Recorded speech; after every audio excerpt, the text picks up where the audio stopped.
안녕하세요 여러분. 오늘은 북한이 세계에 숨기고 싶어하는 것들에 대해 이야기해보려고 합니다.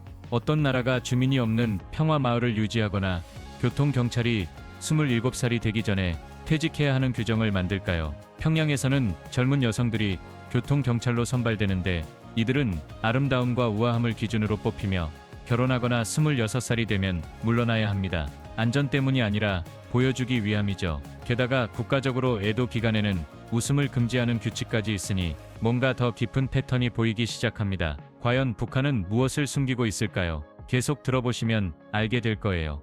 리일, 비무장지대의 작가. 1953년에 북한, 중국, 유엔군이 한국전쟁 정전협정을 체결한 후 비무장지대, 줄여서 DMZDA 만들어졌습니다. 이곳은 길이가 257km, 폭이 4km로 한반도를 거의 반으로 나누는 곳이에요. 중립지대로 지정되었지만 세계에서 가장 군사화된 국경 중 하나로 남아 있습니다. 군인과 협상가만이 들어갈 수 있고 판문점 근처의 공동경비구역, 즉 JSA에서 긴장 속의 만남이 이루어지죠. 비무장지대는 평화로운 곳이 아니에요. 수십 년 동안 군인과 민간인 사상자가 발생한 폭력 사건이 끊이지 않았습니다. 이 구역 바로 밖에는 남북한이 각각 평화마을을 세웠어요. 북한에는 기정동, 남한에는 대성동이 있죠. 이 마을들은 1950년대 냉전 시기에 번영과 우월함을 과시하기 위해 만들어진 곳들입니다. 오늘날에도 이 마을들은 실질적인 기능보다는 심리적 대립의 상징으로 남아있어요. 하지만 국경만 이렇게 철저히 통제되는 게 아니에요. 가정에서도 조작이 시작된다면 어떤 일이 벌어질까요? 2. 대중매체의 조작. 북한에서 텔레비전은 오락이 아니라 통제의 도구입니다. 모든 방송은 한국중앙방송위원회에서 제작하며 정부의 엄격한 검열을 따릅니다. 프로그램은 김일성, 김정일, 김정은으로 이어지는 김씨 일가를 찬양하며 그들을 완벽한 지도자로 묘사해요. 모든 프로그램은 정권에 대한 충성심을 강화하고 국가의 핵심 이념인 주체 사상을 홍보하는 데 초점이 맞춰져 있습니다. 뉴스는 북한을 강하고 자립적인 나라로 보여주며 미국, 한국, 일본 같은 나라들은 적대적으로 묘사하죠. 오락은 전통음악, 안무된 공연, 국가에 대한 헌신을 그린 드라마로 제한됩니다. 외국 미디어에 접근하는 건 불법이에요. 시민들은 한국중앙텔레비전, 룽남산 만수대 같은 정부 운영 채널 몇 개만 볼 수 있습니다. 이 채널들은 선전만을 위해 존재하며 외부 영향을 차단하죠. 광고도 없고 비판적인 의견도 없어요. 오직 사고와 충성심을 통제하기 위한 메시지만 끊임없이 흘러나옵니다. 정보 통제가 절대적이지만 평양 거리에는 부드러운 모습도 있어요. 그런데 왜 미모가 정권의 메시지 일부일까요? 계속 들어보세요. 3. 권력의 예쁜 얼굴. 평양에서 교통관리요원, 흔히 교통아가씨라고 불리는 이들은 단순한 교통 정리가 아니라 하나의 퍼포먼스입니다. 외모와 자세를 기준으로 선발된 이들은 주요 교차로에서 활동하며 질서와 규율의 이미지를 보여줍니다. 정책상 이들은 결혼하거나 26살이 되면 사임해야 해요. 그래서 늘 젊고 사진 잘 나오는 요원들이 유지되죠. 반면 약 400명 정도인 남성 요원들은 연령 제한 없이 주로 원형 교차로에서 일합니다. 이들의 역할은 실질적이에요. 1980년대 차량이 드물던 시기에 도입된 교통 아가씨들은 빈거리에서도 정확한 동작을 수행해야 했어요. 오늘날에도 이들은 정권의 시각적 메시지로 남아 있습니다. 깔끔한 유니폼과 일사불란한 동작은 국영 선정과 외국 미디어에 자주 등장하죠. 이들의 존재는 교통 때문이 아니에요. 젊고 질서 정연하며 국가에 충성하는 북한의 이상화된 이미지를 보여주기 위함입니다. 만약 이런 엄격한 체제에 질렸다면 이런 시스템을 벗어나려면 무엇이 필요하고 어떤 무서운 결과가 기다릴까요? 4. 탈출은 범죄. 북한을 탈출하는 건 시민이 할 수 있는 가장 위험한 행동 중 하나입니다. 정권은 엄격한 이동 통제를 시행하고 사회 곳곳에 정보원을 두는 거대한 감시 시스템을 운영해요. 탈북에 대해 말하는 것만으로도 체포될 수 있습니다. 합법적으로 나가려면 여권이 필요하지만 여권은 거의 발급되지 않고 국가안전보위부의 철저한 신원 조사를 거쳐야 해요. 여권이 있어도 출국 비자가 필요하고 이는 거의 승인되지 않습니다. 주로 국가 이념을 보호하고 조선로 동당과 주체 사상에 대한 충성을 강요하기 위해 거부되죠.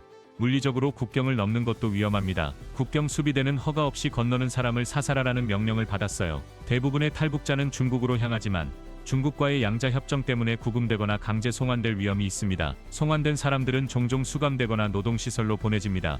위험은 남겨진 가족에게도 미칩니다. 정권의 연자제 정책에 따라 탈북자의 친척도 북한의 악명 높은 정치범 수용소인 관리소로 보내질 수 있어요. 하지만 자유를 향한 여정이 항상 생각한 대로 되지는 않습니다. 국경을 넘었는데도 또 다른 림보 불확실한 상태에 갇히게 된다면 계속하기 전에 듣고 계신 여러분께 10초짜리 부탁이 있습니다. 저를 조금만 도와주신다면 알림벨을 누르고 구독 버튼을 눌러주세요. 정말 큰 힘이 됩니다. 이 채널을 더 멋지게 만들기 위해 저와 제 팀이 최선을 다할게요. 약속이에요. 5. 사람과 관련된 불법 행위. 북한에서의 삶은 극도로 제한적이라 많은 이들에게 탈출은 최후의 수단이 됩니다. 하지만 다른 나라에 도착해도 원했던 자유를 얻지 못하는 경우가 많아요. 2025년 기준으로 인권단체들은 약 20만 명의 북한 탈북자들이 중국 본토에 살고 있다고 추정합니다. 대부분은 공식 문서나 법적 지위가 없는 여성들입니다. 중국 당국은 양자 협정 때문에 망명을 제공하지 않아요. 서류 없이 발견된 사람들은 북한으로 송환될 수 있습니다. 법적 지위나 지원 없이 회색지대에서 살아가는 많은 여성들은 어려운 상황에 놓입니다. 안전한 일자리나 사회적 보호가 없어 기본적인 주거와 생존을 위해 불안정한 관계나 환경에 들어가기도 해요. 국제보고서는 이런 상황에 대한 우려가 커지고 있으며 많은 이들이 조용히 고립된 공동체로 사라진다고 지적합니다. 다른 현실을 엿보는 것조차 위협으로 여겨집니다. 금지된 이야기를 통해 꿈꾸는 시민들은 어떤 일을 겪을까요? 6.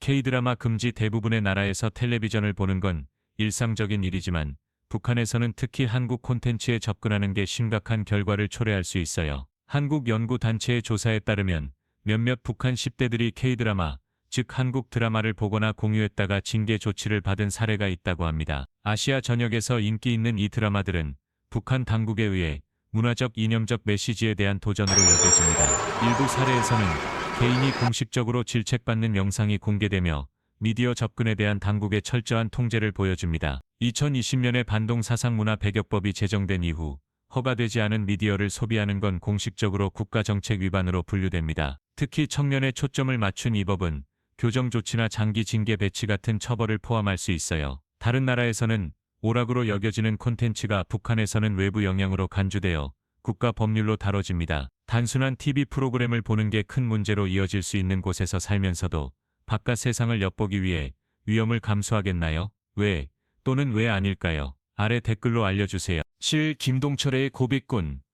2016년에 한국계 미국인 김동철 씨가 평양에서 열린 국영 기자회견에 등장해 한국을 위해 스파이 활동을 했다고 고백했습니다.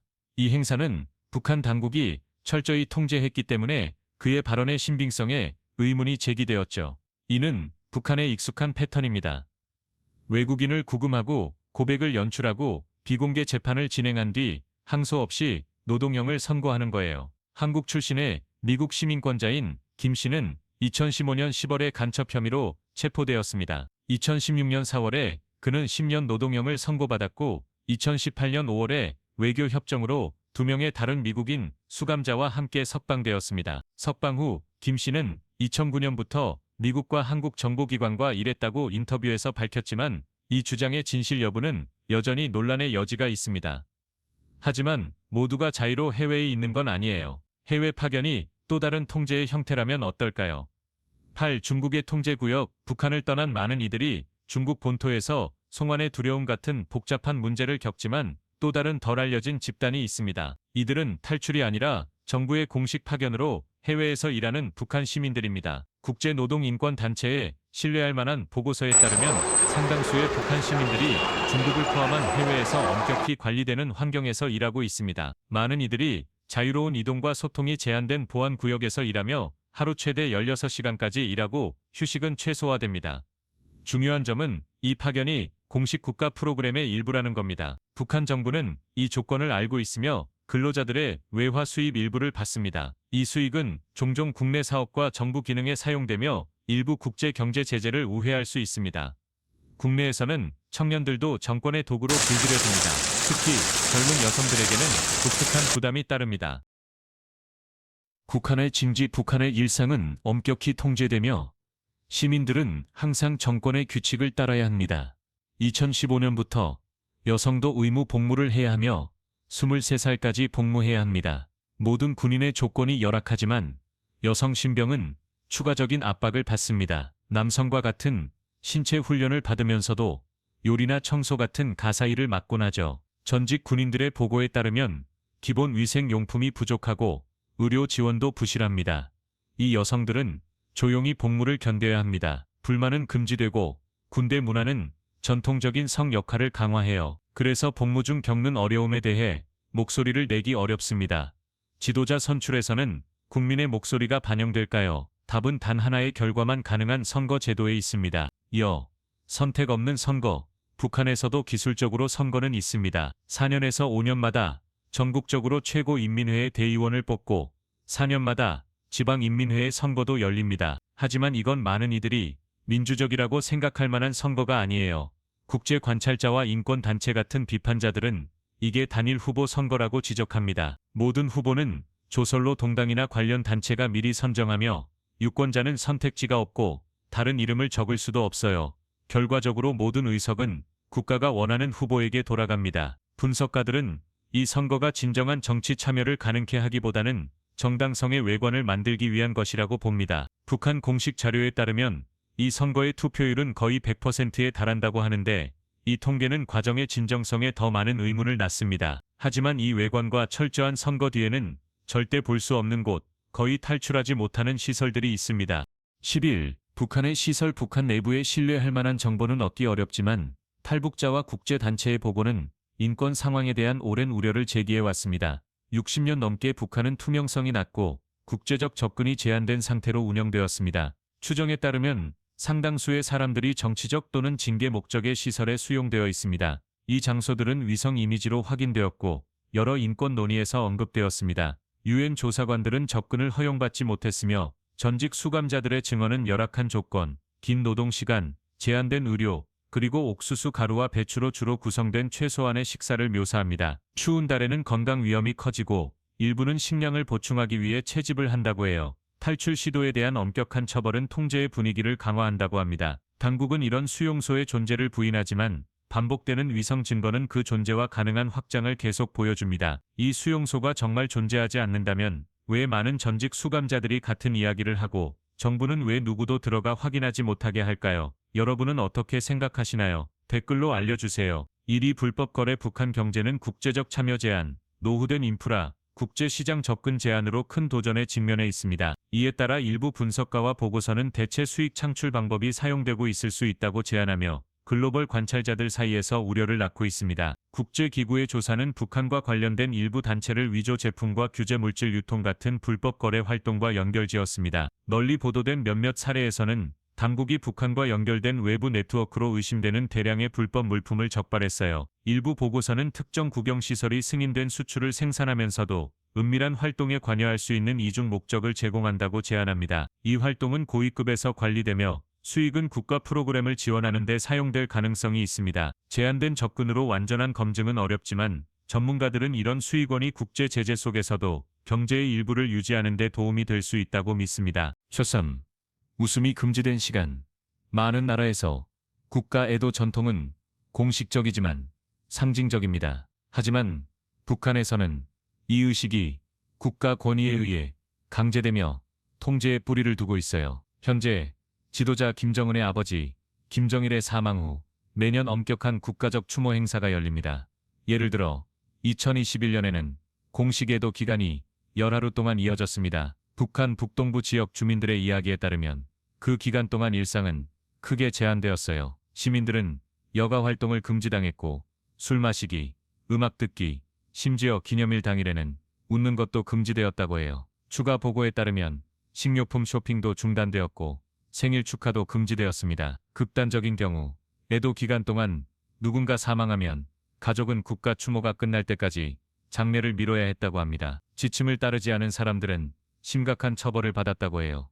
어른들만 압박을 받는 게 아니에요. 아이들이 생존의 기계 속으로 끌려들면 어떤 일이 벌어질까요? 출사, 팔려가는 어린 시절, 탈북자와 국제인권단체의 일관된 보고에 따르면 북한 내 무급 노동 관행에 대한 우려가 지속되고 있습니다. 더 우려스러운 건 그 규모로 일부 이야기는 노동 연령 성인뿐 아니라 다양한 교육 단계의 학생들에게까지 참여가 확장될 수 있다고 합니다. 이 보고들은 종종 교육을 마친 후 개인이 일자리에 배치되는 시스템을 설명합니다. 하지만 경제적 어려움으로 인해 이 역할들은 제한적이거나 공식 급여가 없을 수 있어요. 많은 경우 보상은 식량이나 필수 물품 같은 기본 물자로 제공된다고 합니다. 할당된 일자리에 빠지면 심각한 결과가 따를 수 있습니다. 일부 증언은 정기적으로 출석하지 않는 사람들이 몇 달에서 몇 년까지 다양하게 징계 프로그램이나 교정시설에 배치될 위험을 언급합니다. 방문자라서 안전하다고 생각하시나요? 한 미국 학생에게 짧은 여행은 돌이킬 수 없는 악몽으로 변했습니다. 첩보, 북한의 외국인. 2016년 1월 버지니아 대학교 학생 오토 원비어가 5일간의 설날 투어 중 북한에서 체포되었습니다. 이 여행은 중국 기반 여행사가 제공한 저렴한 프로그램이었어요. 오토의 가족은 그가 북한 문화에 호기심이 많았다고 했습니다. 그는 제한 구역에서 선전 포스터를 때려 했다는 혐의를 받았어요. 거의 2달 동안 구금된 후 그는 공개적으로 사과하며 그게 인생 최악의 실수였다고 했습니다. 이후 그는 15년 노동형을 선고받았어요. 곧이어 오토는 설명되지 않은 상황에서 심각한 신경 손상을 입었습니다. 17개월 구금 후 그는 혼수 상태로 석방되어 2017년 6월 미국으로 돌아왔습니다. 그는 병원에서 엿새 만에 사망했어요. 그의 죽음은 북한 내 외국인 수감자 처우에 대한 글로벌 우려를 불러일으켰고 국제사회의 광범위한 비난을 받았습니다. 협력사를 위해 삶을 팔다. 오랜 고립과 국제무역 접근 제한으로 북한은 식량 공급 유지에 지속적인 어려움을 겪고 있습니다. 국내에서 이 문제에 대한 공개 논의는 매우 민감하며 국가 정책 비판으로 여겨질 수 있어요. 유엔 무역 기록, 한국 당국의 데이터에 따르면 북한의 식량 생산은 기본 영양 수요를 충족하기에 턱없이 부족합니다. 2013년 보고서는 식량 부족과 영양 실조가 1990년대 고난의 행군 이후 가장 심각한 수준에 달했다고 밝혔습니다. 탈북자들의 이야기는 광범위한 부족을 묘사합니다. 한 사례에서는 가구가 귀중한 개인 물품을 쌀과 교환했다고 해요. 이는 자원 부족이 일상에 미치는 영향을 보여줍니다. 또한 식량 분배가 군대와 지도부에 우선순위로 주어지고 일반 인구는 더 제한된 공급을 받는다고 합니다. 독립정보와 외부 원조 접근이 제한된 상황에서 북한의 식량 상황은 세계에서 가장 덜 보이는 인도주의적 우려 중 하나로 여겨집니다. 가족을 며칠 먹이기 위해 가장 소중한 물건을 바꾸고 곧 다시 기회가 없을지도 모른다면 바꾸겠나요? 댓글로 알려주시고 더 흥미로운 이야기를 위해 채널 구독과 팔로우 잊지 마세요. 17. 기독교인 박해 공산주의 국가인 북한은 공식적으로 무신론 국가로 종교 활동은 정부에 의해 엄격히 제한되고 통제됩니다. 주체 사상에 뿌리를 둔 국가 이념은 자립과 국가에 대한 절대적 충성을 강조하며 정권을 최고 권위로 내세웁니다. 그래서 종교적 표현은 의심받으며 종종 정치적 안정에 대한 위협으로 여겨집니다. 모든 예배 형태는 엄격히 규제됩니다. 공개 종교 모임은 허용되지 않고 종교 단체는 정부의 직접 감독 아래 운영되어야 합니다. 평양의 국가 승인 교회 같은 몇몇 예배 장소는 긴밀히 감시되며 종종 진정한 종교 활동보다는 외교적 기능을 하는 것으로 여겨집니다. 북한 헌법은 종교의 자유를 보장한다고 주장하지만 실제로는 국가 이념과 충돌하는 종교 표현은 억압됩니다. 한반도 전역에 있었던 기독교, 불교, 샤머니즘 같은 전통은 이제 매우 제한된 형태로만 존재하거나 아예 존재하지 않습니다. 18. 노숙, 북한의 일상은 철저히 통제됩니다. 외국 방문자가 허용될 때는 엄격히 관리된 구역만 보여주며 대본에 따라 연출됩니다. 시민들은 솔직히 말하기 두려워하고 방문자들은 민감한 질문을 피하는 게 낫다는 걸 압니다. 그 결과 현실과 외부에 보여지는 것 사이에는 지속적인 간극이 있습니다. 이 비밀에도 불구하고 독립소식통과 탈북자 증언은 통찰을 제공합니다. 광범위한 빈곤, 주기적 기근, 지속적인 인권 침해는 잘 문서화되어 있습니다. 유엔과 한국 당국의 데이터에 따르면 국제 제재와 체계적 부실 관리로 상황은 계속 악화되고 있습니다. 고난이 커지면서 식량과 주거에 어려움을 겪는 가족들은 노인과 아이 같은 취약한 구성원을 남겨두고 떠나야 했다고 합니다. 노숙자 수가 증가하고 있다는 보고가 있지만 정부는 이들을 공공장소에서 제거한다고 해요. 그들이 어디로 가는지 알 수 없으며 이는 북한 내 삶에 또 다른 불확실성을 더합니다. 찾고 광장에서의 처형 수년간 북한은 정부 주도의 공개 징계 행위, 보고로 국제적 주목을 받아왔습니다. 2000년대 초반 글로벌 우려가 커진 후 이 관행은 줄어든 듯 했지만 2007년경 다양한 보고는 이런 행사가 재개되었을 수 있다고 제안했습니다. 가장 심각한 법적 처벌을 받는 사람들은 마약 유통, 금융 부정, 폭력 범죄, 밀수 같은 혐의를 받습니다. 일부 경우에는 낙서 같은 경미한 위반도 비슷한 엄중한 결과로 이어졌다고 해요. 정부가 공식 법적 데이터나 사례 통계를 공개하지 않기 때문에 이런 행위의 범위나 빈도를 독립적으로 확인하기 어렵습니다. 최근 국제 보도에 따르면 북한은 이란, 사우디아라비아, 소말리아 등과 함께 공개 집행이 문서화된 소수 국가 중 하나로 남아 있습니다. 법적 절차의 제한된 성격과 투명성 부족은 이런 관행이 억제와 통제를 통해 국가 권위를 강화하는 것으로 보입니다. 20.